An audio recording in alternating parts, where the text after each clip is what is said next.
Buenos días y bienvenidos. Good morning and welcome. It is a beautiful day at Cedar Lane, a liberal religious community where love works. Where love works. I'm the Reverend Katie Romano Griffin, your assistant minister. And I'm Dr. Henry Segrishi, Director of Music. We're so glad to have you here with us at this time to share in this special moment. Please know that whoever you are, wherever you are from, whomever you love, wherever you are on this life's journey or your spiritual path, and whatever your beliefs, life circumstance, or immigration status, you are welcome here. And we'd like to extend a special welcome to those who are joining us online, whether in the moment or later on. We're also glad to have you with us. If you're new to Cedar Lane, we have a small gift for you, so please raise your hand nice and high for just a moment so that our ushers and greeters can find you. All are invited to stay after the service today to enjoy coffee and conversation in our lounge, which is just off to the right as you exit. Visitors, if you choose to use a yellow mug today, our wonderful Cedar Lane members and friends will greet you because at Cedar Lane, yellow means hello. In a moment, we'll ask you to remain in your seats, turn to one or another of your neighbors and extend a greeting. But before we do so, I draw your attention to the announcement page included as an insert in today's order of celebration, and here are a few of the highlights. Our lay pastoral visitors work closely with the ministers to support the pastoral ministry of our congregation. I'd like to invite all of our pastoral visitors to rise in body or spirit. Betsy Binks, Ann Moyer, Bob Harrison, Cheryl Zaki, Janules Stewart, Kathleen Holmay, Helen Pakacek, who is also the chair of our We Care program, Phil Smith, and Tim Persons. Thank you for your ministry. Thank you. Betsy Binks, the pastoral visitor team coordinator, is at the Joys and Sorrows candles right now. If you have a pastoral need or concern throughout the service, you can meet with Betsy, and you can also meet with Betsy and the other pastoral visitors in the library after service. We also want to celebrate a successful auction last night.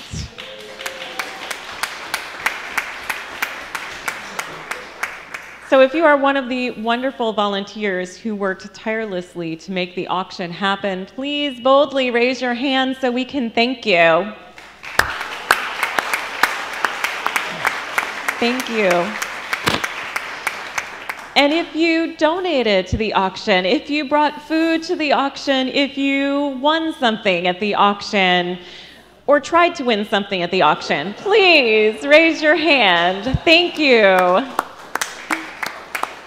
It takes all of us and our generosity of spirit, our giving of time, talent, and treasure to make the auction a success, and it was. So thank you. We'd like to invite you all to the Wednesday night Vespers evening worship, which will occur this Wednesday, November 8, from 6:45 to 7:15 in the chapel.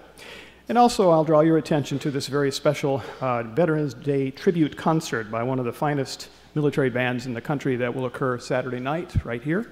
I invite you to come, bring your friends. And you know what? It was a time change, but we all made it. So please greet your neighbor.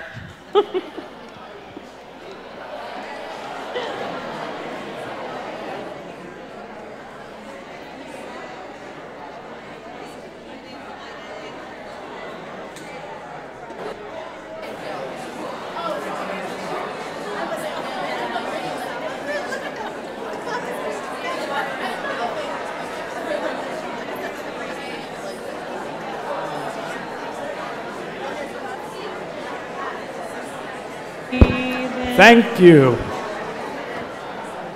Thank you very much.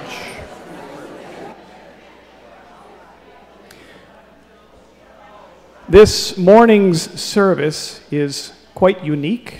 The service of remembrance mirrors the tradition of Christian Holy Day, called All Souls, celebrated on the first Sunday of November when church choirs throughout the world often sing requiems, the traditional Mass of the Dead. We've done that here in the past, but this morning our choir will sing anthems from several composers, each with a different style and content, and yet all offering solace and comfort. Some of the music, like Make Me a Channel of Your Peace from our Ring Out Bell Choir, is of a sedate nature. But as the service progresses, I think you'll find the mood will shift towards celebration, hope, and love. The final selection in particular is very special to our choir. It is dedicated to the memory of Jay Schneider, a devoted member of our bass section, and his wife Arlene, two longtime Cedar Laners who gave selflessly of their time and energies for the congregation. This anthem, composed for us by our friend Cliff Harden, with lyrics by his wife Jan Elliker, sets a marvelous tone of optimism, so much so that I'd like you to hear the lyrics in advance. It's titled, Make a Place for Joy. We are dreamers, dreaming of a time when every person lives a life of truth and grace. We are makers, making meaning when we turn what we seek into a cherished place. Brick by brick and stone by stone, the makers build. Step by step and hand to hand, their vision grows. Fill it with love. Make it a strong home. We are all that we need to make our own dreams. Make a place of joy. Everybody has a gift to give. Make a place to be. Everybody makes a way to live. Make a place of peace. Fill it with a light that shines within. Make a place of love, opening to welcome strangers in. On the way to a better world, we can make it with our own hands. We believe that together we will be builders of a true promised land. Brick by brick and stone by stone, the makers build. Step by step and hand to hand, their vision grows. Make a place that's strong. We can make it safer every day. Fill it with your love. Everybody loves in their own way. Make a place to speak with a mighty passion from inside. Give to all a voice. Make a way for justice in our lives. On the way to a better world, we can make it with our own hands. We believe that together we will be builders of a true promised land. Brick by brick and stone by stone and hand to hand. We are dreamers. We are makers. Together, we will build a place we dream of. On the way to a better world, we can make it with our own hands. We believe that together we will be builders of a true promised land. Brick by brick and stone by stone we build. We are the builders of hope. Let us worship.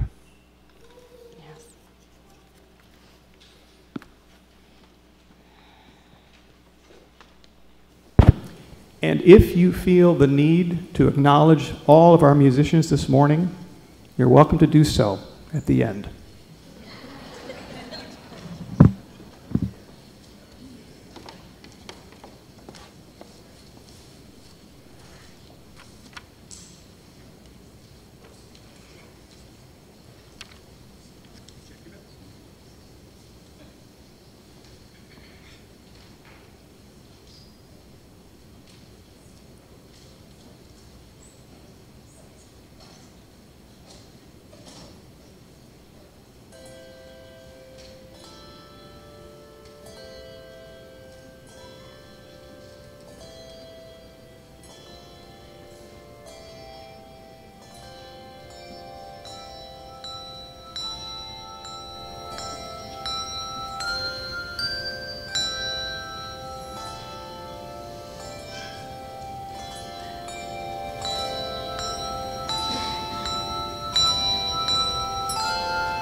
All to rise, please, and join with us in singing number 1048, Ubi Caritas. We'll sing it, I don't know, 3 or 4 times, and you can add harmony as you see fit. Jasmine will invite you to play it through for us.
Later in the service, we will be coming forward together as a congregation to build an altar of remembrance. But for now, come, let us enter the space of love with an adapted version of the words of Barbara Peskin. Often we are found in our grief and comforted, calmed even by some kindness, brought alive again by beauty that catches us undefended. Even when the sun is most thin and far, even at the hour when the storm is at its height, we can go through. Renewal nests within sorrow. Love abides even beyond anger and death. We are held in an embrace invisible but infinite, moving with all creation between wholeness and fragmentation, moving always toward the one. Small joys and great sorrows pass as we, with uncertain movements, go forward to whatever is next. But continually seen, heard, held by life infinite. May infinite and abiding love hold us and never let us go as we enter the space of worship together.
As Kathleen Reedy comes forward and kindles our chalice, symbol of our free faith, please rise in body and or in spirit to speak in unison the words printed in your order of service.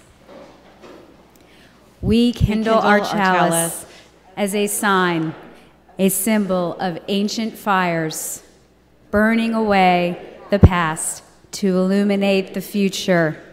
May its light serve as a beacon of love for all those who mourn, and as a guide for the presence and legacy of all those we remember.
Each time we gather for worship, we set aside time to expand the caring ministry of this congregation.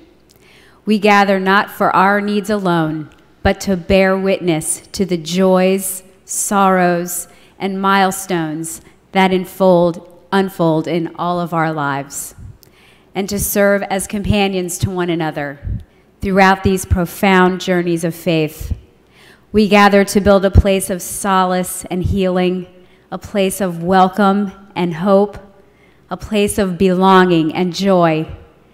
Choir member Fred Peters celebrated his 100th birthday and partly attributes his longevity to 3 decades in the choir loft.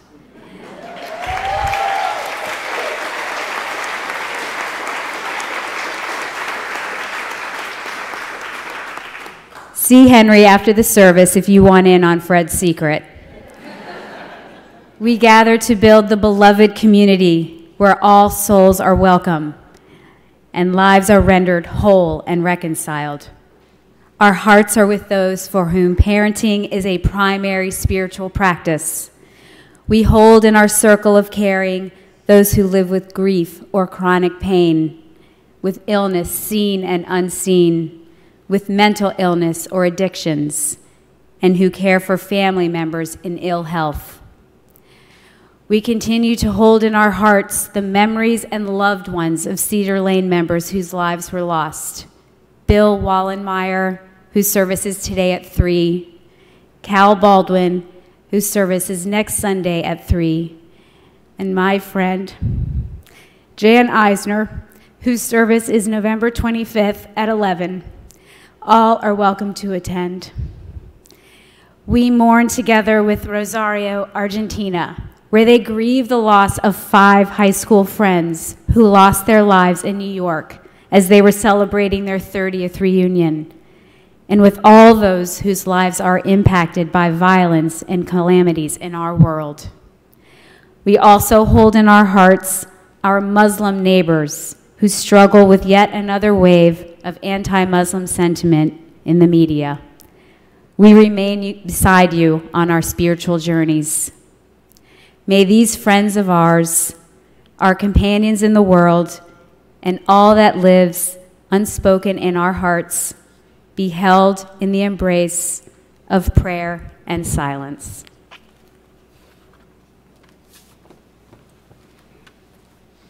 The Buddhist parable of the mustard seed tells the story of a young girl named Kisa Gotami, whose precious young child dies. Kisa Gotami's grief was so great that she went from house to house with her child's remains clutched to her, asking and pleading for anyone in each house she went to provide medicine to heal her child. Her journey took her to the Buddha himself, and the Buddha sent her on a quest. He asked her to bring him some mustard seed, a common medicine, from a house, though, where no one had lost a parent, a child, a spouse, a friend, or another loved one. According to the fable, she was not able to find a single house that didn't know loss, and her mind began to clear. Summoning up her resolution, she buried her child and returned to the Buddha.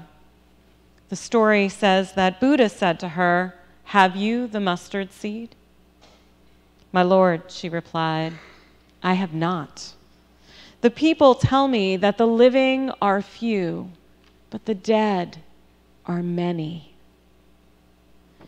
Then he talked to her on that essential part of his system, the impermanence of all things, till her doubts were cleared away, and accepting her lot, she became a disciple. Let us enter a space of prayer or meditation together. Spirit of life, love, and clarity, God and Goddess of many names that flows through us all, be with us in our grief as we wrestle with beauty and impermanence in this life. Be with us in the moments of isolation when we clutch the loss that weighs on us so closely to our hearts. Drive us closer to community to remember that we are not alone in our grieving, and help us to discover what new life is possible for us as we are remade by this process of love, of loss, and of living. May all know peace, may all know love, and may all know healing. Amen.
Please rise in body or spirit to sing hymn 1002 in your teal hymnal, Comfort Me.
We bear witness to each other's lives as a community, and one of the ways we do this is by honoring our beloved fellow Cedar Laners that have passed each year at this service.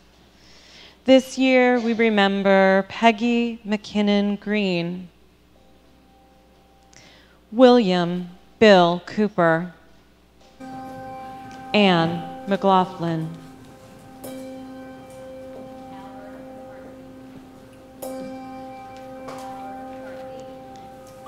Albert McCarthy, Paul Keyes,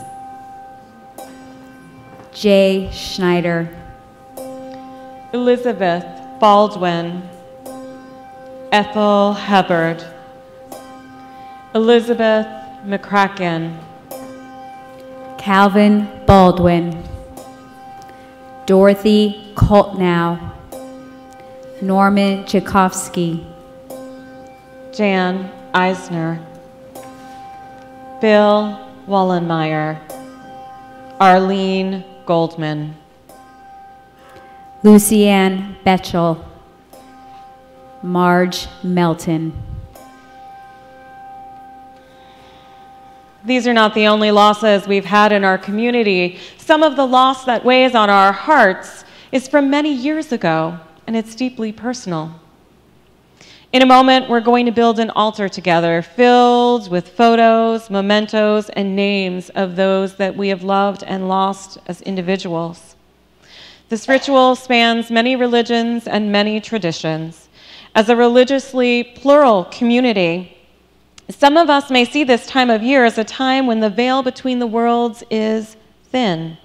This time of remembrance is also a celebration for some of us. It's a spiritual reunion. For others among us, this is a solemn practice of remembrance. Some of us may see this as a way we can knit ourselves together as a community to acknowledge our own grief with others who are grieving. Still others, the altar may mean something else. We bring these complexities and the richness of our many theologies with us each Sunday, and they are especially present with us today. So I invite you, members, friends, and guests, to come forward in silence with all that is in your spirit and your heart, to place a photo of a loved one you've lost on the altar. Dr. Jasmine Lee will play a song softly for us as we co-create this altar in silence. And don't worry if you didn't bring a photo or a memento, because we have some seed paper and pens that are resting on the altar, and they are available to you if you want to write your name or the name of the person that you've lost on a piece of paper. And we can collect these. You're invited to collect them after service. If you have seed paper, you can plant it in the spring, and you'll have wildflowers. If you would like someone to place something on the altar for you, please raise your hand and an usher will come to you. Let us enter this time of remembrance together.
let us enter a moment of silence, remaining in our seats as we honor and grieve those we've lost.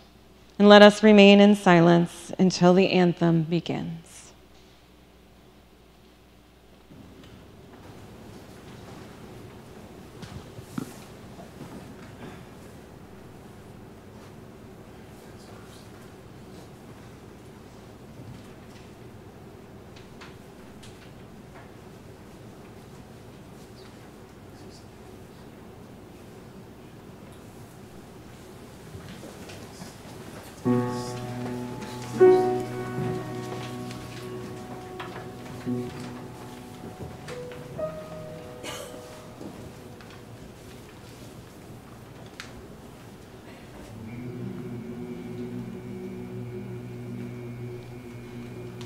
It's been a long, dark night, and I've been waiting for the morning.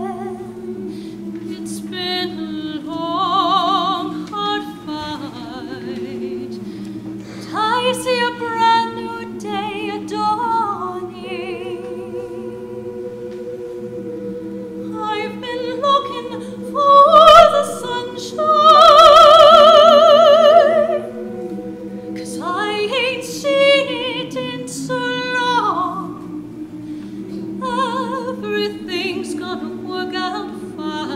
everything's gonna be alright, it's gonna be okay. I can see the light of a clear blue morning. I can see the light of a brand new day. I can see the light of a clear blue morning. Everything's gonna be alright, it's gonna be okay. I can see the light, see the light.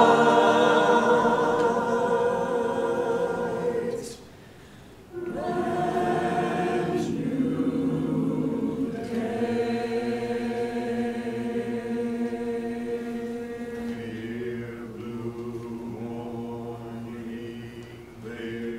new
Don't leave your broken heart at the door. Bring it to the altar of life. Don't leave your anger behind. It has high standards, and the world needs vision.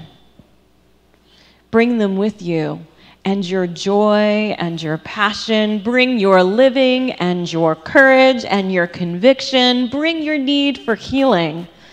There's work to do, and you have all that you need to do it right here in this room.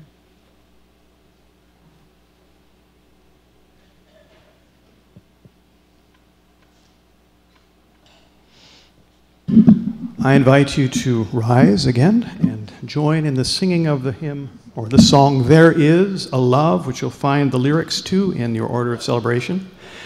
We'll sing it 3 times. Yes, you may stand. We'll sing it 3 times. The first with the singular, the second with the plural, and then the third time with the plural in canon. So this section will lead, and we'll bring you in second. So, Jasmine.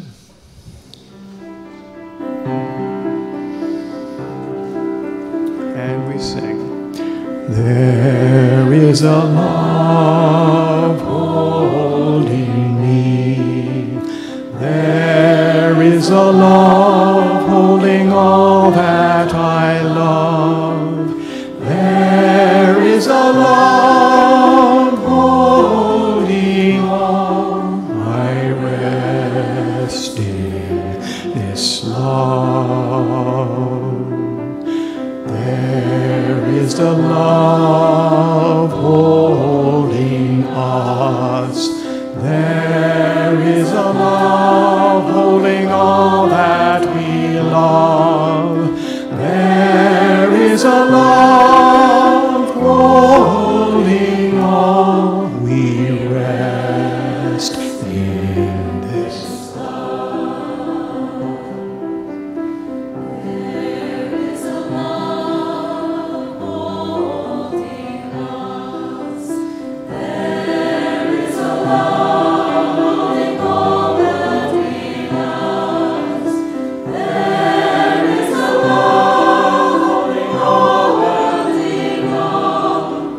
There is a love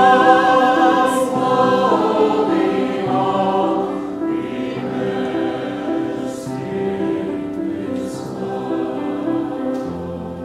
rest in this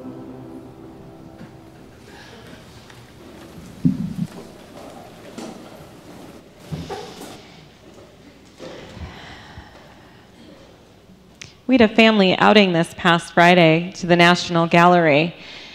And the practice of going to galleries is something I started a few years ago, and I'm so glad that I'm able to continue it here in the DC metro area. I feel so blessed to be here because there's so many options to enjoy the arts, don't you think? We are so lucky.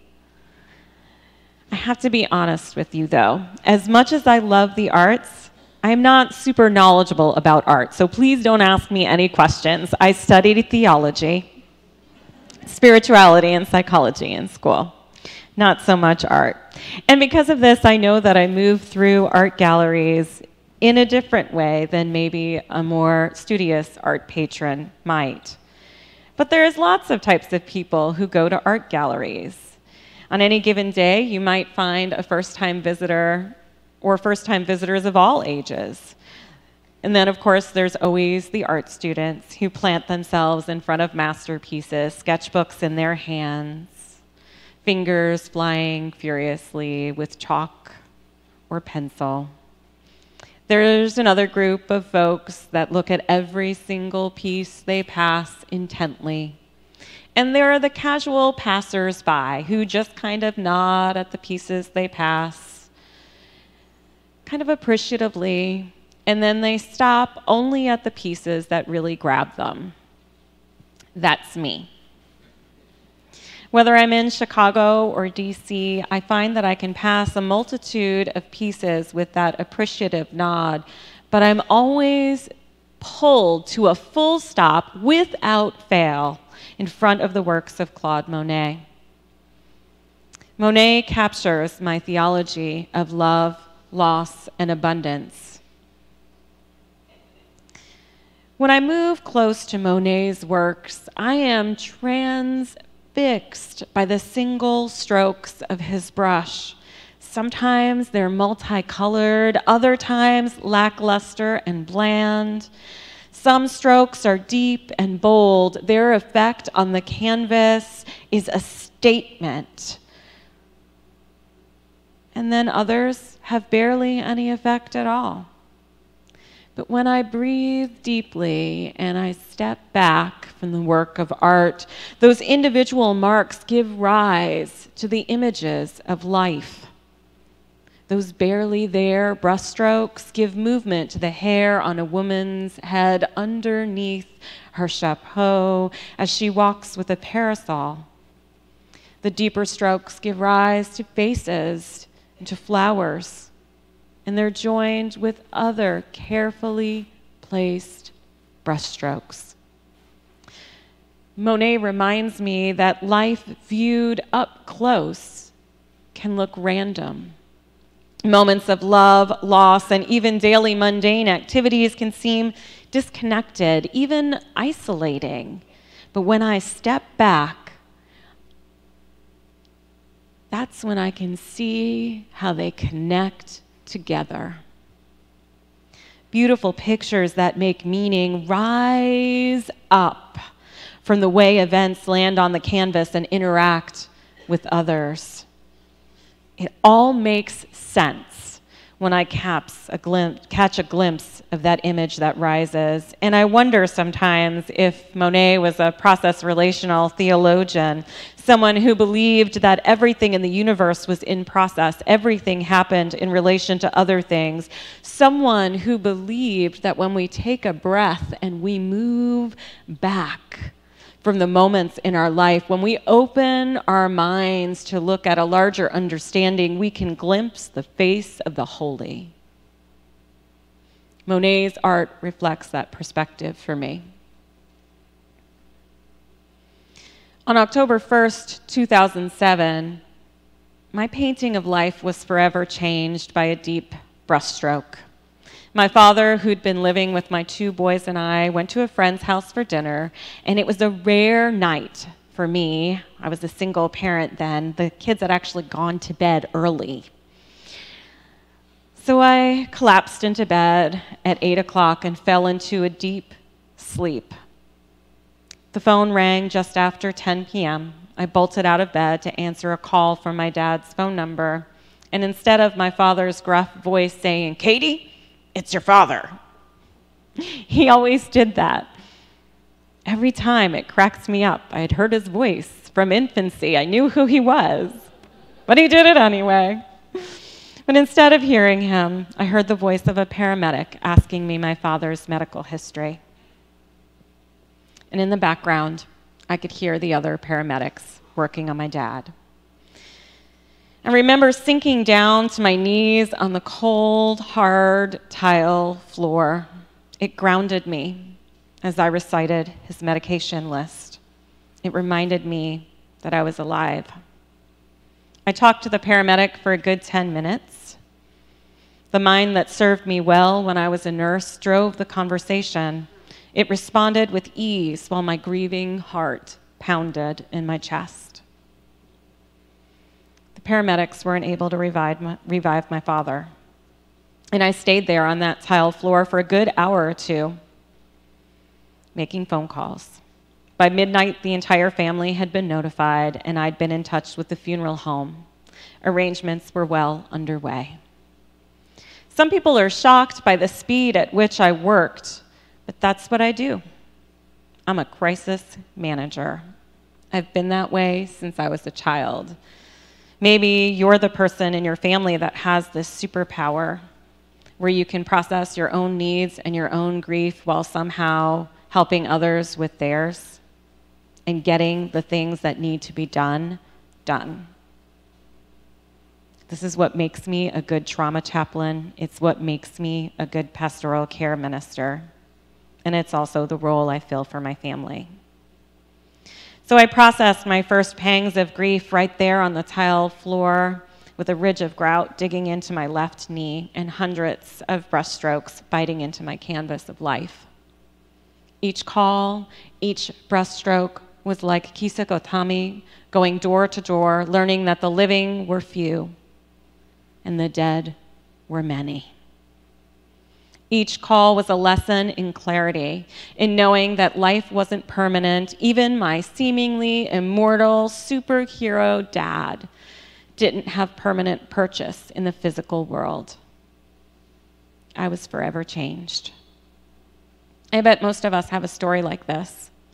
A moment when our lives irrevocably changed, a time when a loss so great dug deeply into our life's canvas, shifting our picture of what we thought rose up from our life experiences into something unfamiliar, pushing us from a place of knowing the joy and abundance in our life to looking at seemingly random brushstrokes and leaving us to figure out who we were in relation to a world that seemed so different after that moment that changed our lives forever. Breathe with me.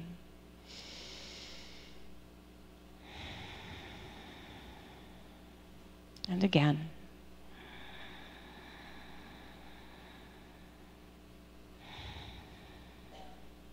Living in a world where we're mortal is hard. Living in this world where our loved ones is as impermanent as the lovingly created mandala our friends from the Drepung Losling Monastery created for us this summer is hard. Living in a world as impermanent as the gorgeous flower arrangements created for us each week by our flower committee is hard. But just like the creation of the mandala and the flower arrangements we see each Sunday, there can be joy in embracing the present moment. There's a freedom in being present to each petal as it blooms and moves into full bloom. There's a freedom in being present to each grain of sand, each brushstroke, whether it speaks of loss, love, gratitude, or something else. We become the work of art we create with our lives as we're present to each moment. We access the abundance available to us in these everyday moments. And we do this when we're present to feeling being lost. We do this when we're present to our fears that there's no purpose at all. We do this when we're present to our joys too. Maybe we can begin this process of healing with a few grains of sand, a flower intentionally placed, a line in our journal, or a random brushstroke here and there until something, an image, an arrangement, a story rises up into our world and we can discover in a breath something beautiful. Something wonderful, our life, rich with meaning and full of everyday abundance. Not the if you pray for it hard enough, if you work hard enough, if you're good enough, God is a cash register kind of abundance, but the abundance that flows when you stay on your knees on the cold tile floor as you reach out to loved ones. The kind of abundance that rises up, in my case, when you lead your father's memorial service because that's what he asked, and realize that maybe, just maybe, you have what it takes to help others transform your grief and you can become a minister. Or maybe like Kisa Gotami, who transforms her grief and chooses to follow the first path. Or maybe you'll write a book, create a painting, bake bread, or taste a snowflake, or something else as you become born again to a new self, having glimpsed a holy image of what life can be after loss. My prayer for you is this. May you find hope and abundance in your everyday life, even when your heart is hurting. May you hear the whisper and support of your loved ones cheering you on with each breeze, each bend of a flower, each falling leaf and dancing snowflake. May you know the blessings this community can bring as you discover and rediscover abundance of meaning in each moment. And may we surf this impermanent universe intentionally together. May it be so. Amen. And blessed be.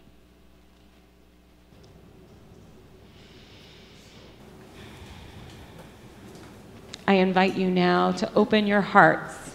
As today's offering is received, may you give from a place of abundance, whatever that means for you. It is meaningful to this community.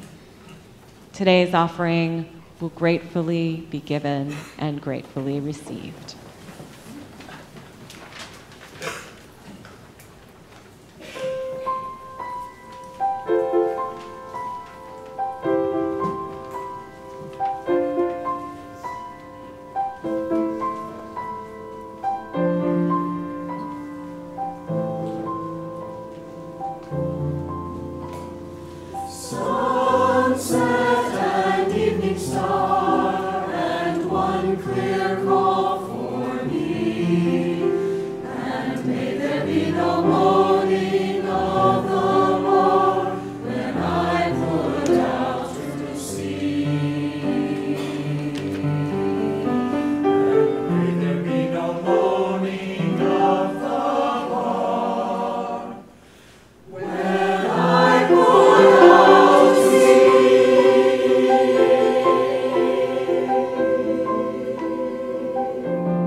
Through the work of our hearts and the work of our hands, our faith is made real. May we be grateful for all that we bring and share to create this beloved community. spirit of gratitude, thank you, Val. Thank you to all of our musicians, the AV team, the flower committee, the entire worship team, the ushers and greeters, and the many staff and volunteers that make each Sunday happen. You are the brushstrokes from which beauty rises. Thank you for your ministries.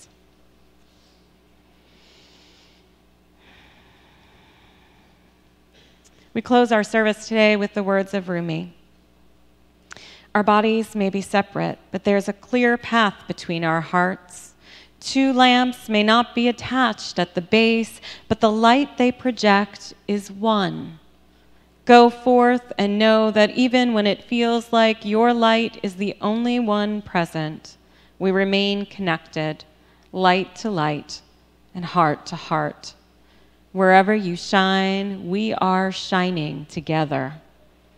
May we all continue to light the way to love for ourselves and for others. Spirit of love, work through us always. Blessed be, and amen. Remember, pastoral visitors will be in the library after service if you'd like to have a conversation with one of them. I often say our pastoral visitors are the beating heart of this community. And if you'd like to speak to Rev Abi or myself, please do email us. Until then, you're in my thoughts, you're in my prayers, you're in my heart. Amen.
job.